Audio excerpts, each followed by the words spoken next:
पण एक मोठा ग्रंथ आहे. म्हणजे जसा भगवद्गीता आहे, काही जणांकडे असेल, साधक संजीवनी म्हणून भगवद्गीतेचं जे आहे पुस्तक, ते अगदी एवढं जाडीचं पुस्तक आहे, मोठंच्या मोठं, विदभर जाड आहे. तसाच त्याच्याही पेक्षा मोठा ग्रंथ योग वसिष्ठ आहे. आणि हा पुराणकालीन ग्रंथ आहे. त्याच्यामुळं पुराणांसारखं त्याच्यामध्ये जे काही लोकांना समजेल अशा भाषेत आणि काव्यात्मक स्वरूपात अशा पद्धतीत त्याच्यामधली सगळी वर्णनं आहेत. परंतु हा सुद्धा तत्व सांगणाराच ग्रंथ आहे किंवा तत्वज्ञानाचं विवेचन या ग्रंथामध्ये काव्यात्मक स्वरूपात केलेलं आहे. त्यामुळे हा ग्रंथ आपल्याला इथे अभ्यासासाठी ठेवलेला आहे. बघितलं तर आपला एवढा सगळा सिलेबस आहे, त्याच्यामध्ये सुरुवातीपासून काय-काय आपल्याला अगदी उपनिषद आहेत. उपनिषदानंतर योगाचं एक-एक पाद आहेत आपल्याला. म्हणजे अ, कुठला पतंजल योग दर्शनाचे आणि त्याच्याबरोबर इतर दर्शनं सुद्धा आपल्याला आहेत योगाबरोबर. बरोबर?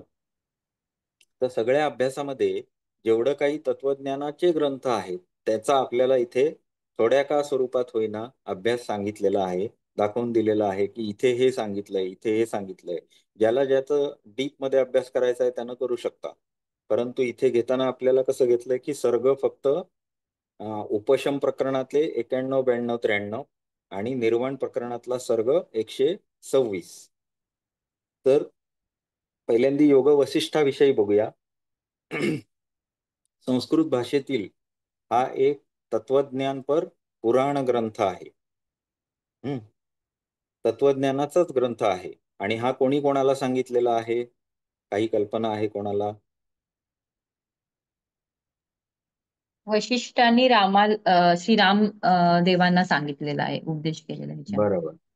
वशिष्ठांनी रामाला उपदेश केलेला आहे या ग्रंथात आणि त्याला म्हणून त्याला काय म्हणायचं तर योग वसिष्ठ असं नाव त्याला प्राप्त झालं.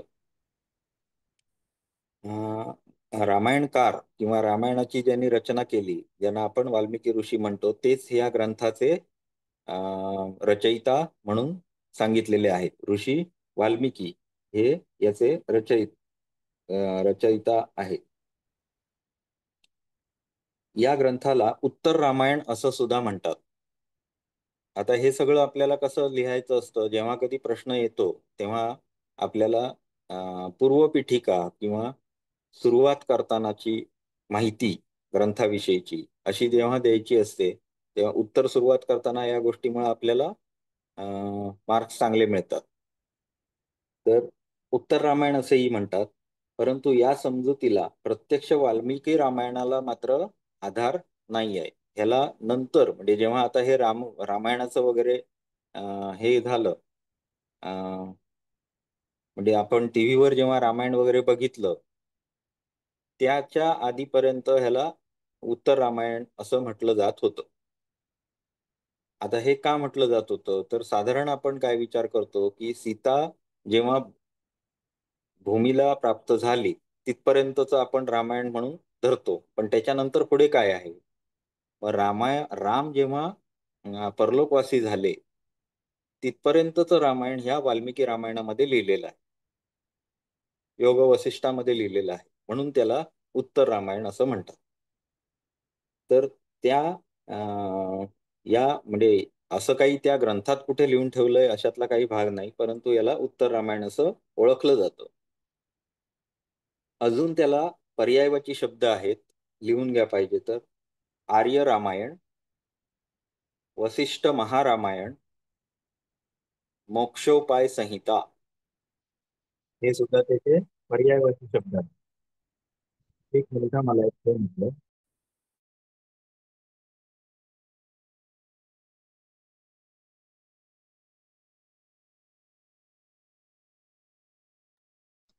सर, आवाज येत नाहीये. हा, माझं फोन आलेला मध्ये एक, त्याच्यामुळे. ठीक आहे. आता येतोय ना?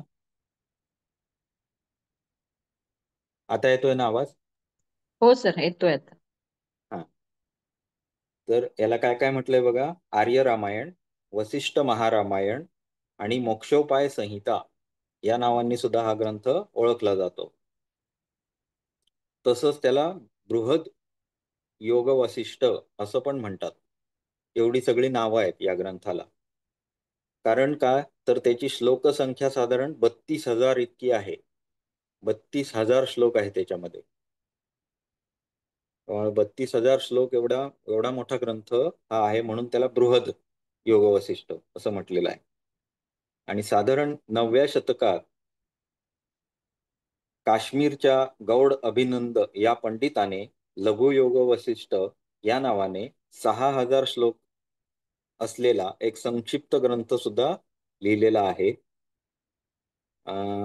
प्रत्यक्षात मूळ ग्रंथाच्या निर्णयसागर प्रतीमध्ये 32,000 श्लोक आढळत नसून 29,289 इतकेच श्लोक आढळतात. परंतु संख्या मात्र सांगितली जाते 32,000. ऍक्च्युअल आढळतात 29,289. आणि त्याच्याच बरोबर याचा संक्षिप्त ग्रंथ ना योग वसिष्ठ सार या नावाचा आहे. आणि याच्यामध्ये 225 श्लोक आहेत. किती आहेत? 225. साधारण हा जो योग वसिष्ठ आहे याचा रचना काल हा इसवी सन 5व्या शतकापासून 14व्या शतकापर्यंत एवढा काल सांगितला जातो. कारण काय अगदी पुराण अगदी 14वं शतक म्हणजे अलीकडचा 14व्या शतकातला ग्रंथ कुठला आहे आपला? शिकवून झालाय सरांनी घेतलाय. हठप्रदीपिका. अटप्रदीपिका. हा. मग तिथपर्यंत ह्या ग्रंथाचं हे आढळतं, म्हणजे लिहिलेलं आहे तो असं आढळतं. कारण याच्यामध्ये जो उत्तरार्ध लिहिला गेलाय त्याच्यामध्ये अगदी अर्वाचीन उल्लेख आढळतात आणि ते साधारण 14व्या शतकापर्यंत येतात. परंतु 5व्या शतकातलं सुद्धा ह्याच्यामध्ये गोष्टी आढळतात. मग काही जण असं म्हणतात की त्याला जोड देऊन देऊन हा ग्रंथ पुढे वाढवलाय, असं सुद्धा काही जण म्हणतात. म्हणजे रामायणाचा काळ हा कदाचित लिहिण्याचा असेल ह्याचा सांगता येत नाही, परंतु 5व्या शतकापासूनचे उल्लेख आणि इतिहास आपल्याला सापडतो एक्झॅक्टली बघायला गेलं तर. परंतु बघायला गेलं तर 14व्या शतकापर्यंतचे उल्लेख पण त्याच्यामध्ये शेवटी शेवटी मिळतात. त्यामुळे हा ग्रंथ शेवटी शेवटी वाढवत नेऊन 14व्या शतकापर्यंत कोणीतरी लिहून समाप्त केला असं म्हणता येऊ शकतं. मग ह्याच्याविषयीची भिन्न भिन्न मतं आपल्याला आढळतात. मग ह्याचा ऍक्च्युअल रचना काळ काय सांगता येईल तर 5व्या शतकापासून इसवी सन 5व्या शतकापासून ते 14व्या शतकापर्यंत असा याचा कालावधी सांगायचा. आता ह्याच्यामध्ये काय आहे तर ह्याच्यामध्ये प्रकरणं आहेत. म्हणजे जसं आपल्याला आता काय आहे तर उपशम प्रकरणातलं 91, 92, 93 आणि निर्वाण प्रकरणातलं 126 हे मी परत परत सांगतोय. त्याचं कारण असं आहे की ते आपल्या कानावर पडून पडून पाठच व्हायला पाहिजे. उद्या जर व्हायवाला सरांनी विचारलं की तुम्हाला कुठली प्रकरणं आहेत योग वसिष्ठाची, आठवतच नाही पटकन. उपशम प्रकरणातली 91, 92, 93 आणि निर्वाण प्रकरणातली 126 हे एवढं सुद्धा आपल्याला सांगता येत नाही. परंतु आतमध्ये काय लिहिलंय आपल्याला आठवत असतं, पण प्रकरण अजिबात आठवायला बघत नाहीत. ऐनवेळी आपल्याला ते विसरायला होतं. म्हणून मी हे परत परत डोक्यात जाऊ दे म्हणून सांगतोय. सर, तर अशी उपशमामध्ये हा 91, 92, 93 अशी प्रकरण आहेत. म्हणजे एकूण प्रकरण आहेत त्याची किती त्याच्यामध्ये उपशमामध्ये? हा, उपशमामध्ये भरपूर प्रकरणं आहेत. म्हणजे आता आपल्याला जी अभ्यासाला आहे ती 91, 92, 93 हं. भरपूर प्रकरणांचं आहे ते. म्हणजे किती आहेत मला हे माहिती नाहीये. परंतु प्रत्येक म्हणजे 6 भागात आधी प्रकरण आधी 6 आहेत या ग्रंथामध्ये. अच्छा. आणि प्रत्येकामध्ये असे परत 91 म्हणजे आकड्यानुसार परत प्रकरण आहेत वेगवेगळी. असे 32,000 श्लोक आहेत टोटल. मग त्याच्यातली 6 ही ची नावं आपल्याला माहिती पाहिजेत की 6 प्रकरणं मेन प्रकरणं जी आहेत ती कुठली आहेत. तर पहिलं आहे अच्छा. वैराग्य. वैराग्य प्रकरण. त्याच्यामध्ये 1 ते 100 असतील किंवा 1 ते 20 काहीतरी असतील एवढी प्रकरणं आहेत. त्यानंतर दुसरं आहे मुमुक्षु. मुमुक्षु प्रकरण. तिसरं आहे उत्पत्ती प्रकरण. चौथं आहे स्थिती प्रकरण. 5वं आहे उपशम प्रकरण. आणि 6वं आहे निर्वाण प्रकरण. एवढी 6 प्रकरणामध्ये 32,000 श्लोक लिहिलेले आहेत आणि प्रत्येकामध्ये सर्ग आहेत, वेगवेगळे अनेक आहेत सर्ग. त्यांची संख्या मात्र माझ्याकडे आता नाही आहे, पण एवढं काही कोणी डीप विचारत नाहीत त्याचं. ह्या सर्गामध्ये जे जे आपल्याला सर्ग आहेत त्याच्यामधलं जे लिहिलेलं आहे ते आपल्याला विचारलं जातं. मात्र परीक्षेमध्ये असा कुठलाही प्रश्न ह्या ग्रंथाविषयी लिहा असं कुठे लिहिलेलं नाहीये की बाबा योग वसिष्ठाविषयी तुम्ही लिहा, असं कुठेही एकही प्रश्न आजपर्यंत आलेला नाही. त्यामुळे तर ह्याच्याविषयी सर्ग तुम्ही. सर्ग म्हणजे काय? सर्ग. सर्ग म्हणजे एखादा आता समजा तुम्हाला आपल्याला हे आहे हटप्रदीपिका आहे, त्याच्यामध्ये हम्म. अ, विविध काय आहेत, अध्याय आहेत, बरोबर. हा. ओके. आणि त्याच्यामध्ये परत प्रकरण म्हणजे त्याच्यामध्ये वेगवेगळे भाग. जसं की आता उदाहरणार्थ आपण असं म्हणतो की अ, आपला जो योग हा, पतंजलीचा योग ग्रंथ प्रथमोध्याय आहे. म्हणजे अध्याय, हा, प्रथमोध्याय म्हणजे हा, तशा प्रकारे. हा. प्रथमोध्यायामध्ये मध्ये परत काय असेल आतमध्ये, तर प्राणायाम प्रकरण आहे एक वेगळं, हा. असं जर म्हटलं तर म्हणजे त्याच्यात सूक्ष्म भाग केलेले आहेत. सर्ग म्हणजे काय, तर त्याचे सूक्ष्म भाग, प्रकरणाचे सूक्ष्म भाग वेगवेगळे. मग त्या सर्गामध्ये अ, आपल्याला फक्त उपशम प्रकरणातले 91, 92, 93 आणि निर्वाण प्रकरणातले अ, सर्ग 126 हे तीनच आपल्याला अभ्यासायचे आहेत. आणि साधारण आपल्याला 20 मार्काला याची तयारी करायची आहे. परंतु या म्हणजे योग वसिष्ठाची तयारी जर व्यवस्थित केली तर आपल्याला 20पैकी 20 व्यवस्थित मार्क पडतात. कारण योग वसिष्ठ बघायला गेलं तर असं आहे, म्हणजे तुम्ही तुमच्याकडे नोट्स ज्या सरांनी पाठवलेल्या असतील त्या जर वाचल्यात तर अशा सरळ सरळ निबंध लिहिल्यासारख्या त्या नोट्स आहेत. आहेत का, तुम्ही कोणी प्रिंट काढले असतील तर? हो सर. हा. परंतु ते जर नीट वाचून काढलत ना तर त्याच्यामध्ये चक्क टप्पे टप्पे टप्पे व्यवस्थित आहेत. म्हणजे हे सर्ग आपल्याला असेच दिलेले आहेत की जे योगाशी निगडित आहेत.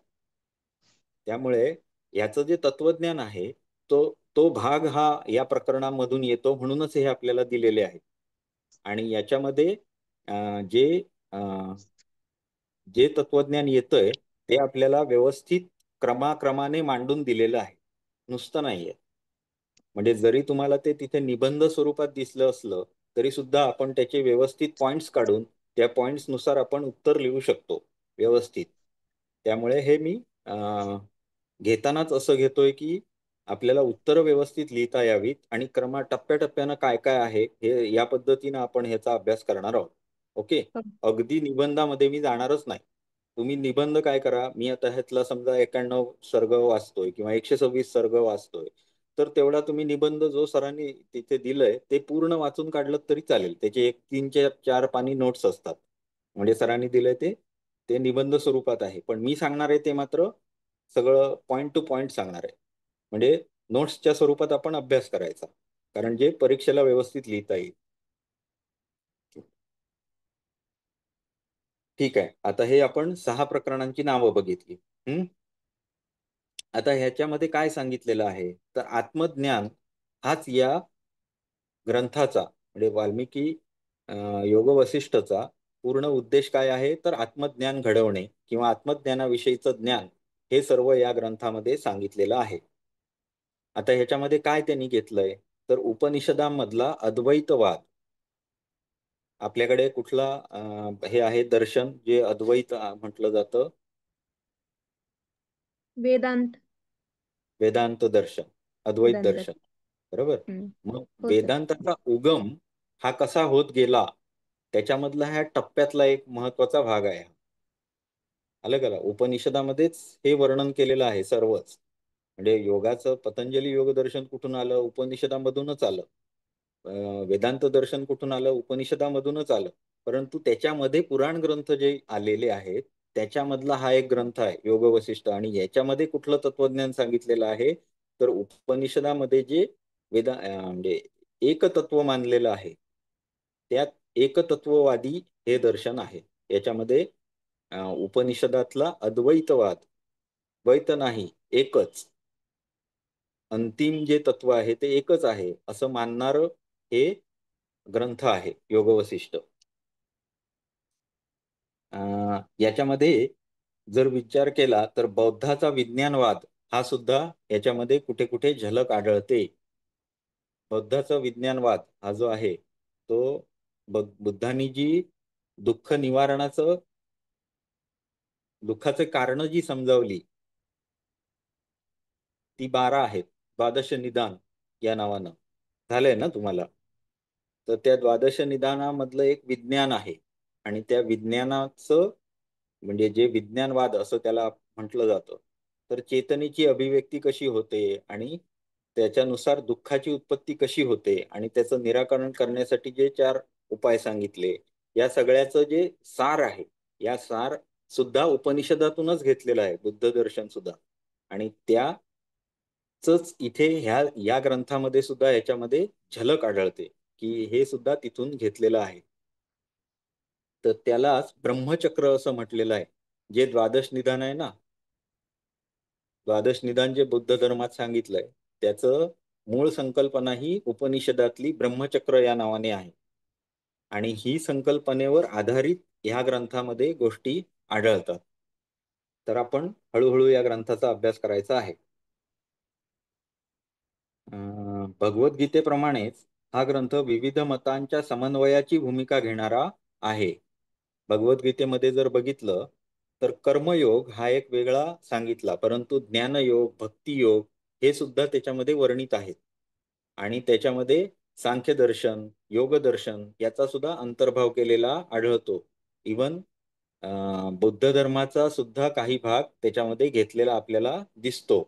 अशा पद्धतीचा समन्वय असलेला असा हा भगवद्गीतेचा ग्रंथ आहे. तशाच पद्धतीत योग वशिष्ठामध्ये सुद्धा समन्वय केलेला आढळतो. अनेक ग्रंथांची मतं त्यांनी घेतलीत, त्याच्यावर विचार केलाय आणि त्याच्यावर मांडणी करून हा ग्रंथ निर्माण केलेला आहे. गीते इतके जरी त्याला यश मिळाले नसले तरी त्याचा भारतीय जनमानसावर मोठा परिणाम किंवा पडसाद उमटलेले दिसतात. विशेषतः तत्वज्ञानासारखा विषय काव्याच्या स्वरूपात मांडून रंजक बनवल्यामुळे तो लोकप्रिय झालेला आहे. योग वसिष्ठ हे काव्यात्मक आहे, त्याच्यामुळं त्याचं गायन करता येतं किंवा त्याचे श्लोक जे आहेत ते गेय आहेत. आपण त्याचं सहज उच्चारण करू शकतो. त्याच्यामुळे या ग्रंथाला प्रसिद्धी चांगली मिळाली. त्याच्यामध्ये काय काय आहे तर उपमा, दृष्टांत हे व्यवस्थित दिलेले आहेत. वेगवेगळ्या पद्धतीनं गोष्टी समजवण्यासाठी याच्यामध्ये दृष्टांत म्हणजे काय दिलेलं आहे तर गोष्टी उलगडून सांगण्यासाठी आपण काय देतो, उदाहरण देतो. त्याला उदाहरणे. म्हणतात उदाहरणे देतो. तर तशी उदाहरणं देऊन ह्या ग्रंथामध्ये भरपूर गोष्टी समजावलेल्या आहेत. त्यामुळे हा ग्रंथ विकसित झाला किंवा विस्तृत झाला, मोठा झालाय. आता ह्या प्रत्येक प्रकरणामध्ये काय काय आहे याचं वर्णन केलंय, पण त्याचं काय आपल्याला फार गरज आहे अशातलं भाग नाही. आपण डायरेक्ट आता याच्याकडे जाऊया की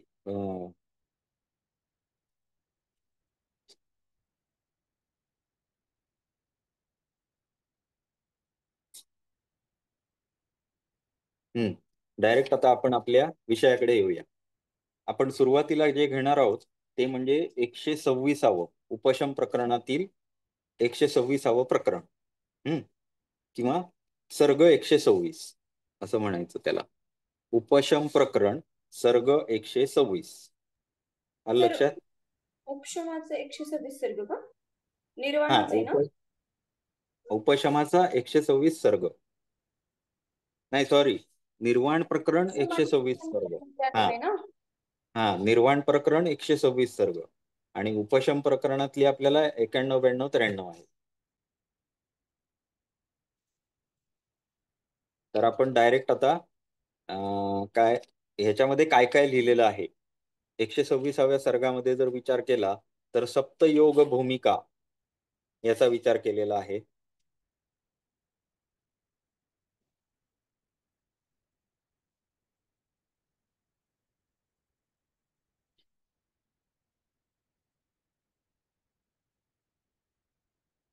सांसारिक समरभूमी किंवा आसक्तीची मत्त हत्तीण किंवा तृष्णा याचा एक याच्यामध्ये वर्णन केलेलं आहे. या दोन गोष्टीवर आपल्याला इथे प्रश्न येतात आणि याच्यामध्ये बरेच पॉइंट्स असे आहेत की जे आपल्याला अभ्यासायचे आहेत. तर ह्याचा आपण एक एक पद्धतीनं म्हणजे क्रमाक्रमाने विचार करूया. घ्या पहिलं लिहून सप्तयोग भूमिका.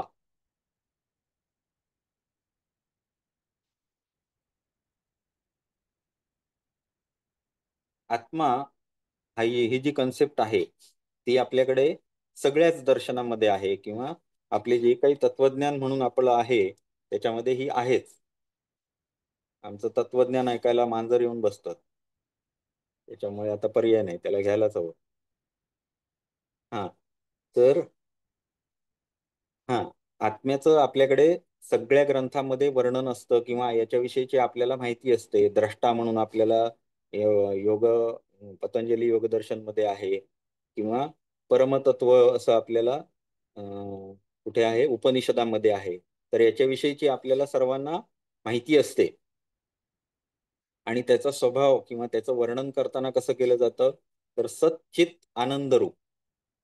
सत म्हणजे सदा, ज्याचं अस्तित्व कसं आहे नेहमी आहे.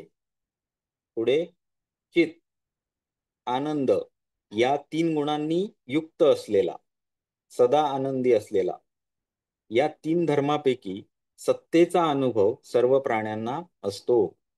आता इथे हा जो ग्रंथ आहे तो कशा स्वरूपातला आहे तर आत्म्याची सत्ता मानणारा आहे. म्हणजे काय तर एकच तत्व आहे आत्मतत्व किंवा परमात्म तत्व, जे सर्व सृष्टीच्या कारणीभूत म्हणून मानलेलं आहे. त्यामुळे त्याची सगळीकडे सत्ता आहे असं हे मानतात.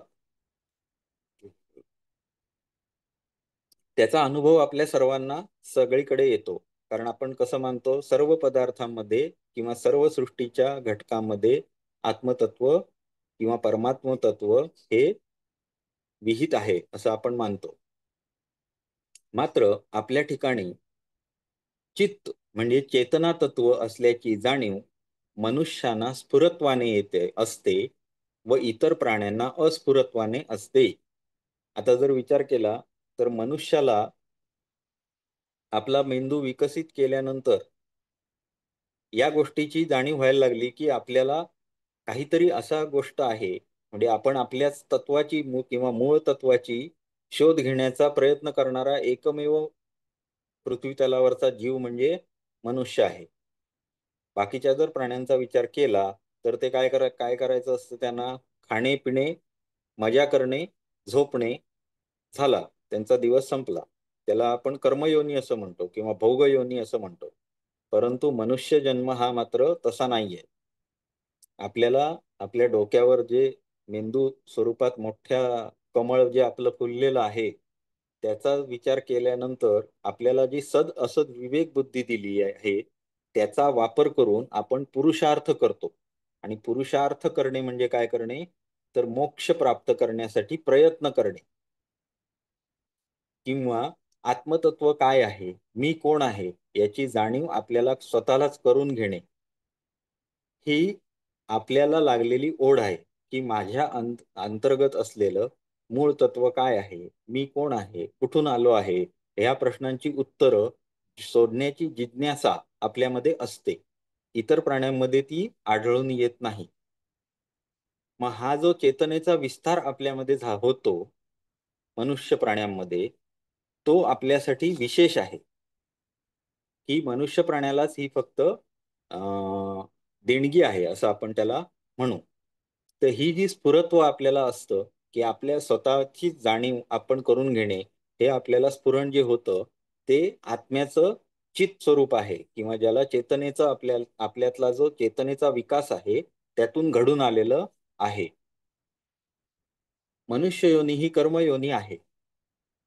मग त्या कर्मयोनीमध्ये आल्यानंतर 84 लक्ष योनी मानलेले आहेत आणि 84 लक्ष योनीतून प्रवास करून किंवा पुनर्जन्म घेत घेत आपल्याला मनुष्य जन्म प्राप्त होतो. त्यामुळे या जन्माचा सदुपयोग करावा. सदुपयोग म्हणजे काय करावं तर पुरुषार्थ करावा. पुरुषार्थ म्हणजे काय करावं तर सर्वांनी मोक्ष मुक्त प्राप्तीसाठी प्रयत्न.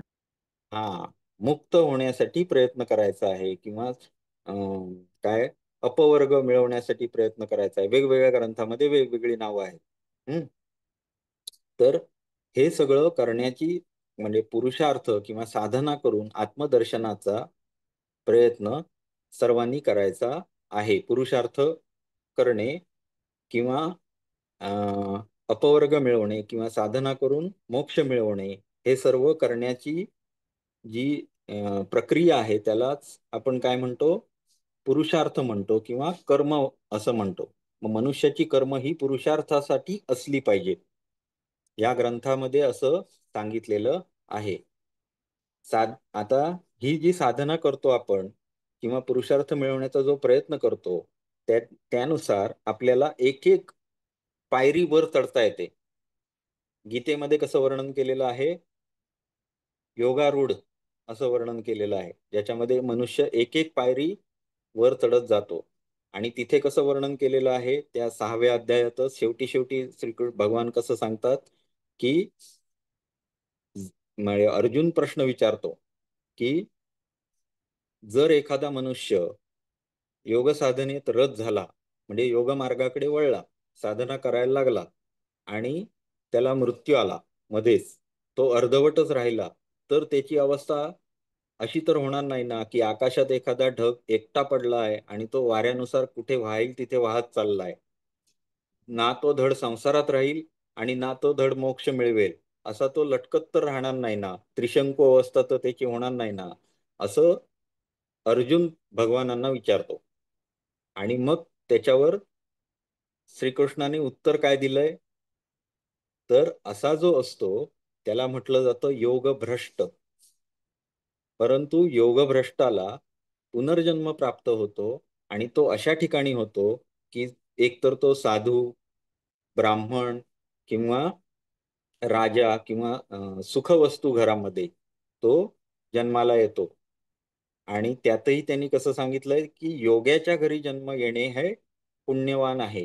म्हणजे जो ज्याची साधना जास्ती असेल असा मनुष्य योग्याच्या घरी जन्माला येतो आणि पूर्वजन्मीच्या त्याच्या संस्कारानुसार त्याला आपण पूर्वी केलेल्या योगाची स्मृती उत्पन्न होते योग्य वेळी, आणि तो पुन्हा ज्या पायरीवर होता त्या पायरीवरून पुढे चालायला सुरुवात करतो, असं वर्णन 6व्या अध्यायामध्ये आपल्याला मिळतं.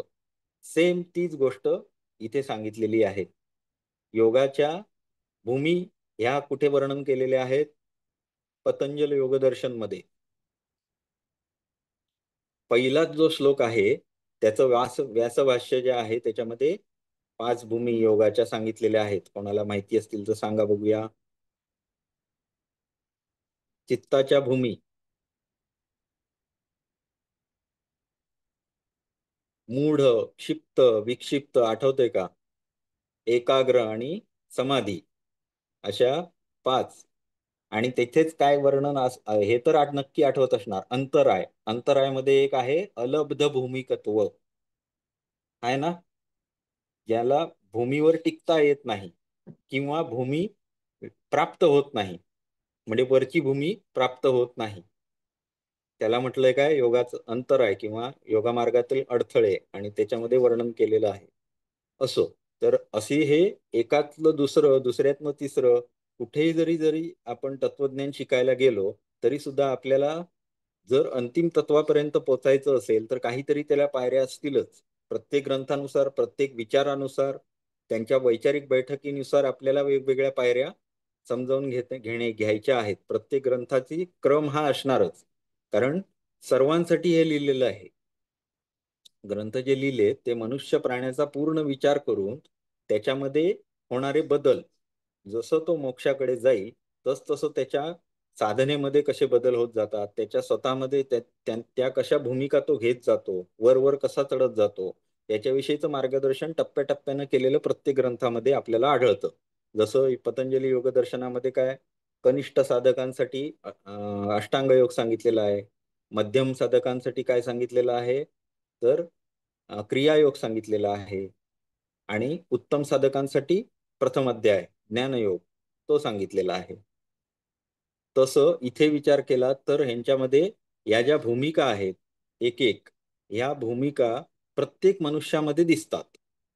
सप्तयोग भूमिका हेच आपण शीर्षक दिलेलं आहे आपल्या ह्याचं. आपण जे बघतोय आता ते काय बघतोय, सप्तयोग भूमिका. या भूमिका आपण आता एक एक क्रमाक्रमाने बघणार आहोत. आता हा त्याचा अनेक जन्माचा अपवर्गाचा प्रवास असतो आणि या भूमिकांना सप्तयोग भूमिका असे म्हणतात. या भूमिका किंवा या स्टेप्स या प्रत्येक मनुष्याच्या अनेक जन्माचा प्रवास आहे असं ते सांगतायत. आता त्याचा आपण विस्तार खालील प्रमाणे बघूया, किंवा एक एक यातली जी सप्तयोग भूमिकेतली एक एक भूमिका आहे ही आपण विस्तारानं बघायची आहे. त्यातली पहिली आहे शुभेच्छा. घ्या लिहून. अपवर्गाच्या किंवा मोक्षाच्या प्रवासाच्या प्रारंभाची मुख्य खूण म्हणजे चित्तात शुभेच्छांचा प्रादुर्भाव होणे ही होय. शुभ इच्छा. चित्तामध्ये आपल्या शुभ इच्छांचा प्रादुर्भाव होणे किंवा स्फुरित होणे म्हणजे शुभेच्छा असं आपण म्हणूया. पुढे काय सांगितलंय, तर इंद्रिय स्वभावतः कशी असतात, बहिर्मुख असतात. म्हणजे आपल्याला कुठलीही गोष्ट चांगली आपल्याला वाटते किंवा सुख देणारी जी असते तीच गोष्ट आपल्याला आवडते आणि आपण त्याच्या पाठी लागतो. उदाहरणार्थ, मला समजा श्रीखंड आवडतं, कारलं आवडत नाही, तर मी काय खाईल, श्रीखंडच खाणार. कारल्याकडे जाईन का, नाही. म्हणजे आपलं इंद्रिय जे आहे ते भोगासाठी प्रवृत्तच असतं, अपवर्गासाठी प्रवृत्त नसतात. आलं का लक्षात. प्रत्येक इंद्रियांचं जे आवडता विषय आहे त्या विषयाचं सेवन करत राहणे म्हणजेच इंद्रिय ही बाहिर्मुख असतात. आता मी फक्त एक रसनेचं उदाहरण दिलं. तसंच आपल्याला कानाला ऐकायला पण चांगलं संगीत, काही जणांना रॅप पॉप आवडत असेल, काही जणांना जुने रागतारी आवडत असेल, काही जणांना काहीतरी अजून आवडत असेल, परंतु काहीतरी आवडतं ही सुखकारक जी भूमिका आहे किंवा सुखकारक जी कल्पना आहे त्याच्यासाठी आपली इंद्रिय प्रवृत्त असतात. सतत बहिर्मार्गाकडे किंवा विषयांकडे त्यांची ओढ ही थांबत नाही. जेव्हा आपण ती थांबवतो तेव्हा आपण ध्यानाला प्रवृत्त होतो. ध्यानाचा मूळच उद्देश हा आहे की आपण इंद्रियांना त्यांच्या विषयांपासून पूर्ण परावृत्त करणे आणि आत्म्यात केंद्रित करणे ही भावना आपल्याकडे शिकवलं आपल्याला योगमार्गात. तेच संकल्पना इथे आहे. कशी आहे, तर इंद्रिये स्वभावतः बहिर्मुख असतात. आजपर्यंतच्या अनेक जन्मामध्ये त्यांचा ओढा बाह्य विषयांकडेच होता. पण शुभेच्छांचा जेव्हा प्रादुर्भाव होतो तेव्हा या बहिर्मुखतेला धक्का बसतो. आता या शुभेच्छा म्हणजे कशा आहेत त्या बघा. तर मनुष्याला जेव्हा कर्म करत जातो, एक एक आपल्या आयुष्यामध्ये जन्म झाल्यानंतर आपल्याला कसं सांगितलं जातं की काय नाही, पहिली 10वी व्यवस्थित केली पाहिजे, 10वीत जर चांगले मार्क पडले तरच पुढे काहीतरी होणार, सांगितलं जातं की नाही. हो. 10वी झाली, 12वी सायन्सला ऍडमिशन मिळाली पाहिजे, 11वी 12वीला. मग 11वी 12वी सायन्सला मनुष्य ऍडमिशन घेतो. मग त्याला काय सांगितलं जातं, काय नाही, 1-2च वर्ष फक्त जोरात मेहनत करायची, डॉक्टरीला ऍडमिशन मिळाली पाहिजे. मिळाली की झालाच म्हणून समज डॉक्टर. बरोबर. संपलं का, नाही. डॉक्टरीला ऍडमिशन मिळवायची, मग त्याला किती मार्क पडले, मग 98 पडले असतील तर MBBS ला मिळेल, 95 पडले असतील तर BMS ला मिळेल, अजून 92 पडले असतील तर होमिओपॅथीला मिळेल. म्हणजे ते वाढतच राहतं. बरोबर. ते झालं, मग परत काय म्हटलं जातं, इथे थांबून आता चालणार नाही, कारण स्पेशलाइज झालं तरच भरपूर पैसा मिळवू शकशील. त्यामुळे तू काम कर, तू ऑस्ट्रेलियाला जा, मग तिथे तुला हार्ट सर्जन म्हणून तू बनलास तर तुला भारतात आल्यानंतर भरपूर पैसे मिळतील. ओके, मग तो बिचारा कुडत कुडत तिथपर्यंत जातो. वयाची किती वर्ष गेली, 32 ते 35 वर्ष. त्याच्यानंतर आल्यानंतर तो विचार करतो, आता आपलं एवढं आयुष्य गेलंय, आता क्लिनिक सेटअप करायचं आहे. मग त्याला जमीन घेतली पाहिजे, बिल्डिंग बांधली पाहिजे. मग त्याचा खर्च कुठून येणार, एवढ्या सगळ्या शिक्षणासाठी एवढा खर्च झालेलाच असतो. म्हटल्यानंतर गणित कुठे बसत नाही, मग हताश व्हायला होतं. मग तसंही करून तो आपल्या बुद्धीच्या जोरावर ते सगळं पार पाडत असतो. म्हणजे प्रत्येक माणसाकडे, आता हेच एखाद्या छोट्या माणसाची कथा बघा, की आपण ह्याला म्हणतो की काहीतरी अचीव केलं माणसाने, डॉक्टर झाला, मोठं काहीतरी केलं. परंतु सिंपल अगदी जर विचार केला, एक शेतकरी घेतला, तर तो काय विचार करतो, या वर्षी मी साधारण मेच्या शेवटच्या आठवड्यामध्ये भात लावणी करणार. आमच्याकडचं पीक भात आहे म्हणून मी सांगतोय. का का लावणार? तर जर मी मेच्या शेवटी भात लावणी केली, तर मला ऑगस्टमध्ये कापता येईल किंवा ऑगस्टच्या एंडला सप्टेंबरच्या पहिल्या दुसऱ्या आठवड्यामध्ये मला ते कापता येईल. पण मजा काय होते, तर मेच्या शेवटच्या आठवड्यात पाऊसच पडत नाही. पाऊस नाही पडला, मग त्याचं ते पुढे जातं. ठीक आहे, पुढच्या आठवड्यात जूनच्या पहिल्या आठवड्यात कदाचित पडेल, मग पेरणी करतो, बघूया. तो पुढे परत ढकलतो.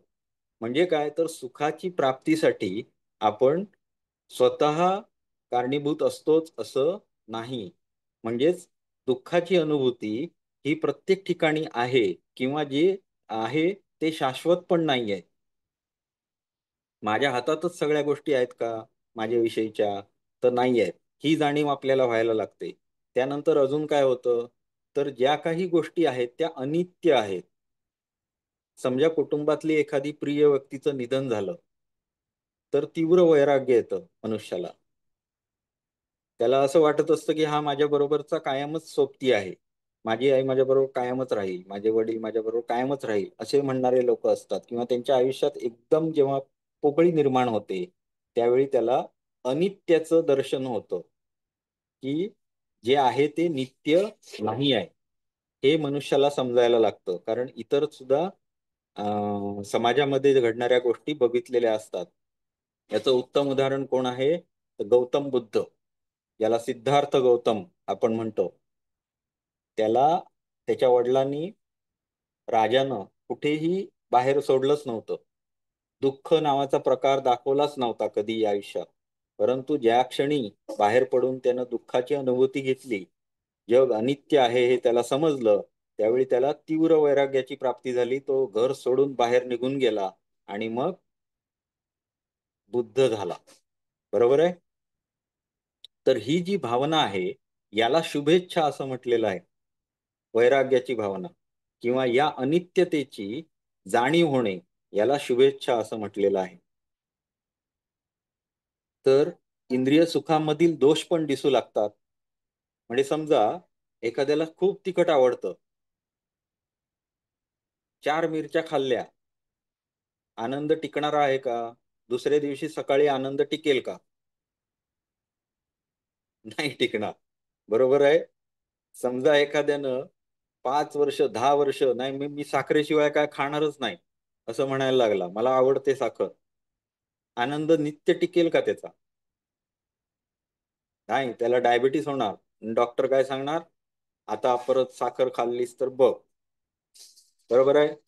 म्हणजे आपले जे इंद्रिय आहेत त्या बाह्य सुखांसाठी जरी प्रवृत्त असली, तरी त्यांच्यातून निर्माण होणारा आनंद हा नित्य टिकणारा नाही. मग असं कुठलं सुख आहे का की जे नित्य मिळू शकेल आपल्याला? सतत मी सुखातच राहीन याच्यासाठी मी काय करू शकतो? ही भावना निर्माण झाली, म्हणजे शुभेच्छा निर्माण झाली. मग त्याचा वाचनाप्रती ओढा निर्माण झाला. मग आपले जे वेदांतांमध्ये जे सांगितलेलं आहे त्याच्या विषयीची आपल्याला जाणीव झाली, की या गोष्टी केल्याने मला सच्चित आनंद स्वरूप मिळू शकतं. तदा द्रष्टू स्वरूपे अवस्थानम. बरोबर, द्रष्ट्याचं स्वरूप मला प्राप्त होईल, ही संकल्पना त्यातून निर्माण झाली. आणि मग तो शुभेच्छा ह्या ज्या आहेत, या कशा निर्माण होत आहेत, तर वैराग्य स्वरूप या ज्या भावना शरीरात निर्माण होतात किंवा आपल्या इंद्रियांप्रती अं, अनित्य भाव हा त्यांच्यामध्ये निर्माण होतो, याला त्यांनी शुभेच्छा असं म्हटलेलं आहे. आता हे जे सुख असतं ते सुद्धा पराधीन असतं, अपूर्ण असतं, अनित्य असतं आणि दुःख मिश्रित सुद्धा असतं. बघा, सगळे सगळे भाव ह्याच्यामध्ये आले. उदाहरणार्थ काय, सुख पराधीन असतं. म्हणजे माझ्या जिभेला मी आत्ता म्हटलं की गोड गोड गोड असं नुसतं म्हटलं म्हणून माझ्या जिभेवर काय गोड उत्पन्न होणार आहे का, किंवा मला समाधान मिळणार आहे का गोड खाल्ल्याचं? नाही. ध्यान करत बसलो आणि जिभेला गोड गोड गोड असं म्हटलं तर होतंय का माझ्याकडे, की माझ्या पोट तृप्त झालं, बाबा गोड म्हटलं आणि मी गोडाचं ध्यान केलं म्हणून मी तृप्त झालो, असं होतं का? नाही. गोड काहीतरी खायलाच पाहिजे. खाल्ल्यानंतरच तृप्ती निर्माण होते. म्हणजे त्या गोड पदार्थावरती डिपेंड झालं मी. बरोबर आहे? म्हणजे स्वतः पूर्णत्व आहे का माझ्यामध्ये? नाही. दुसऱ्या पदार्थावर माझी अवलंबिता निर्माण झाली. त्यानंतर दुसरं काय? अपूर्ण. अपूर्ण म्हणजे काय? तर आज खाल्लं, भरपूर गोड खायला मला मिळालं, झाली तृप्ती. आता परत कधीच खायची इच्छा नाही होणार, असं होणार आहे का? नाही. उद्या परत, परवा परत मला इच्छा उत्पन्न होणार, परत खावंसं वाटणार, दुसरा खातोय बघून ईर्ष्या उत्पन्न होणार. म्हणजे दुःखाची उत्पत्ती ही अशी होतीये आणि ते माझ्या हातात नाहीये ह्याची जाणीव आपल्याला होणे म्हणजे शुभेच्छा निर्माण होणे. अनित्य म्हणजे नेहमीच त्यानं सुखा निर्मिती होते असं नाही. उदाहरणार्थ समजा एखाद्याला भरपूर खूप तिखट खाणारा माणूस आहे, त्याला भरपूर पित्त झालं, उलटी होत आहेत, तर त्याला तिखट खाणं आनंद निर्माण करेल का? त्या दिवशी तो तिखट खाऊ शकेल का? नाही खाऊ शकणार. का नाही खाऊ शकणार? तर त्याच्यात पित्ताची म्हणजे पित्त वाढलंय त्याचं आणि त्याला तिखट खाल्ल्यानंतर आणि पित्त होणार, शरीर नको म्हणते. म्हणजेच ती भावना कशी आहे? अनित्य आहे. म्हणजे त्या दिवशी त्याला काय खावंसं वाटेल?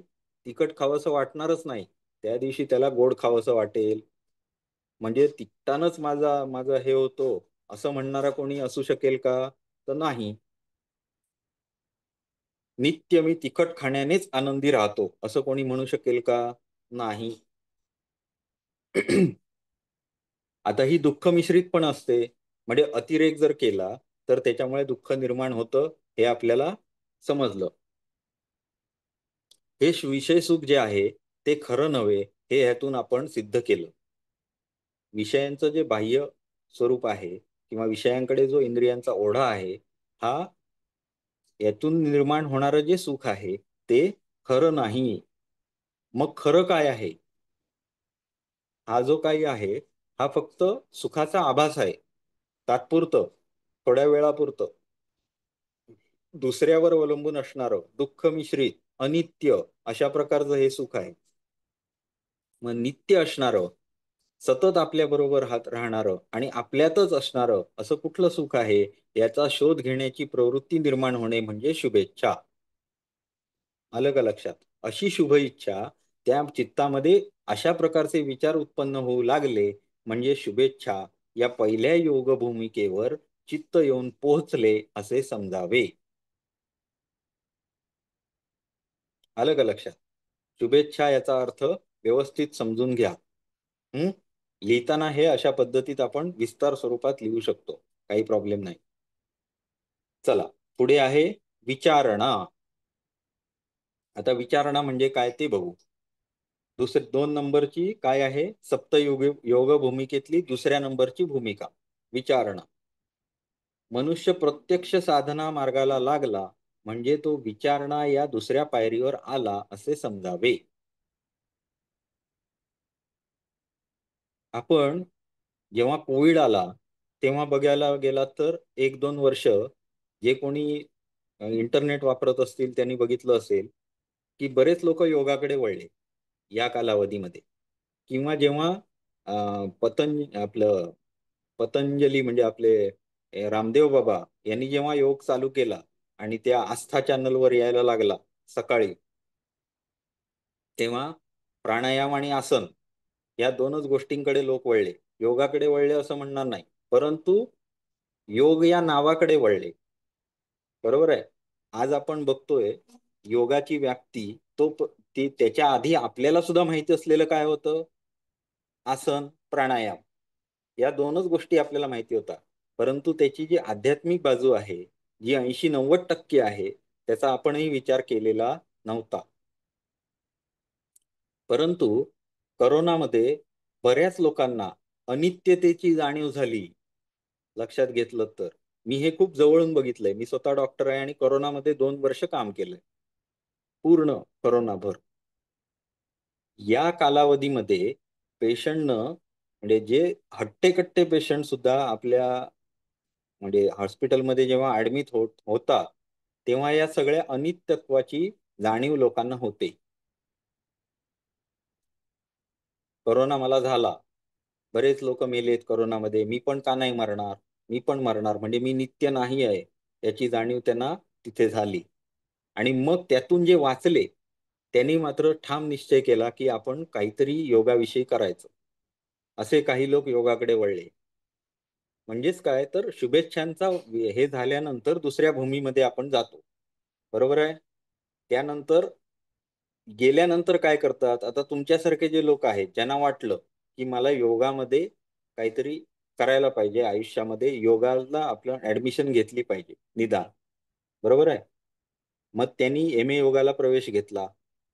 प्रवेश घेतल्यानंतर आपल्याला सिलेबसमध्ये आलं, प्रॅक्टिकल आलं त्याच्याबरोबर, आणि आध्यात्मिक मार्गाचं पूर्ण पुस्तकांमधलं असलेलं ज्ञान त्याच्याबरोबर आलं. ईश्वर नावाचा शब्द आपण वापरत होतो आजपर्यंत, परंतु ज्यावेळी आपण प्रथम पाद अनुभवला, ज्यावेळी योग दर्शनाचा प्रथम पाद बघितला, तेव्हा जी ईश्वराची 5 सूत्र त्याच्यामध्ये आहेत ईश्वराविषयी, त्यावेळी आपल्याला तस्य वाचकः प्रणवः हे समजलं, तज्जपस्तदर्थ भावनम हे समजलं. परंतु तोपर्यंत आपली संकल्पना काय होती, देव म्हणजेच ईश्वर. होती की नाही, तुमची सर्वांचीच होती की नाही, माझी पण होती, सर्वांचीच होती. परंतु ईश्वर नावाचं एक सेपरेट तत्व आहे आणि ते योगदर्शनामध्ये वर्णन केलेलं आहे, याचं ज्ञान आपल्याला झालं, बरोबर आहे. मग साधना मार्गावर आपण जेव्हा जातो तेव्हा कसे जात असतो, तर नुसतं शारीरिक आसन शिकलो का आपण, नाही. आपण शास्त्र वचनानुसार आपण ज्ञान सुद्धा ग्रहण केलं, बरोबर आहे. आणि ते ज्ञान म्हणजेच आपल्या मनाला दिलेली आसनं म्हणा, तुम्ही बुद्धीला दिलेली आसनं म्हणा, की ज्याचा आपण हे केला, अवलंब केला. साधना मार्गावर जाणे नुसतं आपण शरीरानंच जातोय का, तर नाही.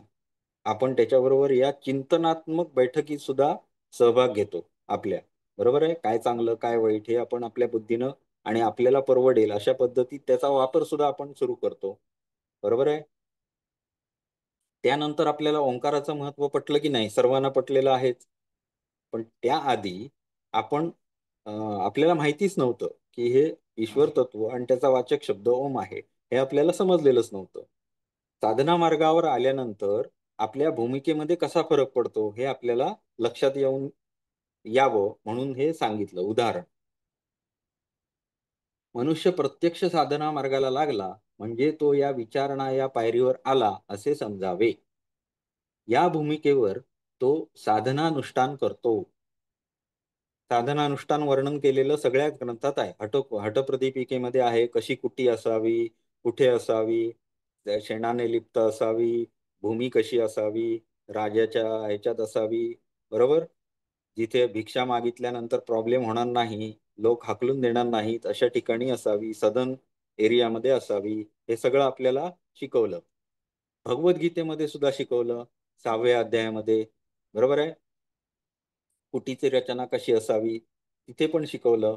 आणि त्यानंतर आसन कशी करावीत हे अठप्रदीपिकेमध्ये सांगितलं. भगवद्गीतेमध्ये सुद्धा सांगितलं की ध्यान कशा पद्धतीत लावावं, बरोबर.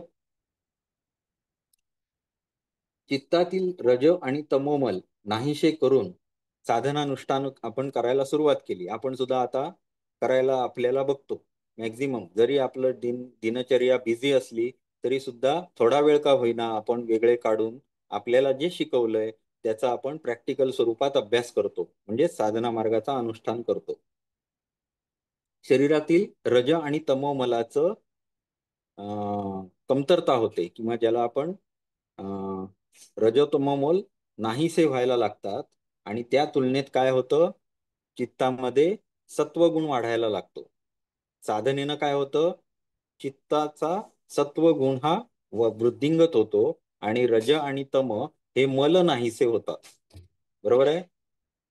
प्राणायामाच्या फलश्रुतीमध्ये काय सांगितलंय? प्राणायामामुळे काय मिळतं? ततः चीयते प्रकाशावरणम असं सांगितलंय. प्रकाशावरचं म्हणजे ज्ञानावरचं आवरण. ज्ञान म्हणजे काय? सत्वगुण. आणि त्याच्यावरचं आवरण म्हणजे काय? रज आणि तमोगुण. बरोबर? रज तमोचं जे आवरण असतं ते नष्ट होतं आणि सत्वगुण प्रकाशित होतो किंवा ज्ञान प्रकाशित होतं, असं ह्यांना इथे अभिप्रेत आहे. तसंच हे साधना मार्गावर आपण जेव्हा साधना करायला लागतो तेव्हा आपल्या शरीरामध्ये हे बदल होतात. काय होतात? रज आणि तमोगुण कमी व्हायला लागतो आणि सत्वगुणाची वृद्धी व्हायला लागते. वृद्धी होऊ लागते. या भूमिकेवर साधक अध्यात्म ग्रंथाचे श्रवण मनन करीत असतो आणि साधनानुष्ठानही करीत असतो. बघा, गेले 2 वर्षामध्ये तुमच्यामध्ये पडलेला फरक तुम्हाला जाणवेल आणि जाणवण्या इतपत असतो. कारण बघितलं तर, विचार केला तर आपल्याला आता हठप्रदीपिकेमध्ये आल्यानंतर काय आहे? यम आणि नियम डिटेल आहेत. यम आणि नियम हठप्रदीपिकेमध्ये आल्यानंतर आहेत डिटेलमध्ये. परंतु पहिल्या वर्षीपासून तुम्ही अभ्यास करताय. त्याच्या आधी कोणी डिप्लोमा केलाय किंवा वायसीबीचे कोर्सेस केलेत का कोणी याच्या आधी? हो सर. हो हा सर. हो. हा मग त्यांना तर अगदी चांगलीच अनुभूती येते की आपल्यामध्ये फरक पडलाय. नक्की सर. हो. सर. हा मग त्याच्यातले फरक, महत्वाचे फरक काय काय सांगतो की आपण स्वतःशी प्रामाणिक होतो, इतरांशीही प्रामाणिक राहण्याचा प्रयत्न करतो.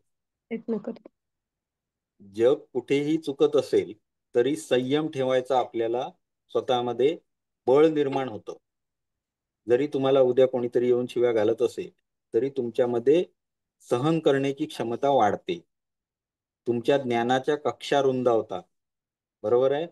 अजून ज्ञान घेण्याची बुभुक्षा किंवा स्वतःमध्ये जाणीव निर्माण होते की यानं मला अमुक ठिकाणी अमुक मिळेल, हे वाचलं तर मला हे मिळेल. ज्ञान मिळवण्याची स्वतःमध्ये प्रवृत्ती निर्माण होते. स्वच्छतेच्या आवडी वाढतात. स्वतःमध्ये झालेले बदलच मी सांगतोय तुम्हाला. तुमच्यामध्येही हे झालेलेच असणार. कारण मी बऱ्याच जणांचे इंटरव्ह्यू घेऊन मोकळा झालो. आलं का लक्षात? तर हे सगळे बदल म्हणजे काय आहे? तर सत्वगुणाकडे जाणारे आहेत आणि रजतम कमी करणारे आहेत. झोपेमध्ये कमीपणा येतो. म्हणजे झोप कमी होते साधना करायला सुरुवात केल्यानंतर. भुकेमध्ये सुद्धा कमतरता येते आणि मल कमी होतात. हे जाणवण्या इतपत असतं. जर ज्यांनी तीव्र साधना सुरुवात केली त्यांच्यामध्ये हे घटक वाढतात किंवा हे घटक आपल्याला अनुभवायला येतात. असो तर हे आपण काय केलं तर आपण विचारणा याच्यामध्ये प्रवेश केला. विचारणा नावाची जी भूमी आहे त्या भूमीवर आपण आलो असं आपण आपल्यामध्ये झालेल्या बदलांना समजायचं आहे. मग तो असा जो असतो तो काय करतो तर अध्यात्म ग्रंथाचे श्रवण मनन करायला लागतो. म्हणजे आता मी तुम्हाला सांगितलं की मी कसं घेणार आहे, तर मी आता फक्त पॉइंट्स घेणार आहे. परीक्षेला विचारतील तेवढंच घेणार आहे. पण तुमच्यातला जो अभ्यासू साधना करणारा व्यक्ती आहे त्याला मात्र पूर्ण आपण ग्रंथ वाचून काढावा, पूर्ण आपण सर्ग वाचून काढावा, सरांनी ज्या नोट्स मध्ये दिलेलं आहे ते पूर्ण वाचून काढावं. निबंध एवढंच फक्त वाक्य संपवूया, ही भूमिका संपवूया आपण. ओके. त्याचे चित्त जसे सत्वगुण संपन्न होत जाते तशी त्याची श्रवण मनन ध्यान धारणा याविषयीची गोडी वाढू लागते. बरोबर? तर अशा पद्धतीत आपण विचारणा हा जो भूमी आहे ती संपवलेली आहे. तर उद्या आपण पुढच्या ज्या भूमी आहेत त्या एक एक करून बघूया.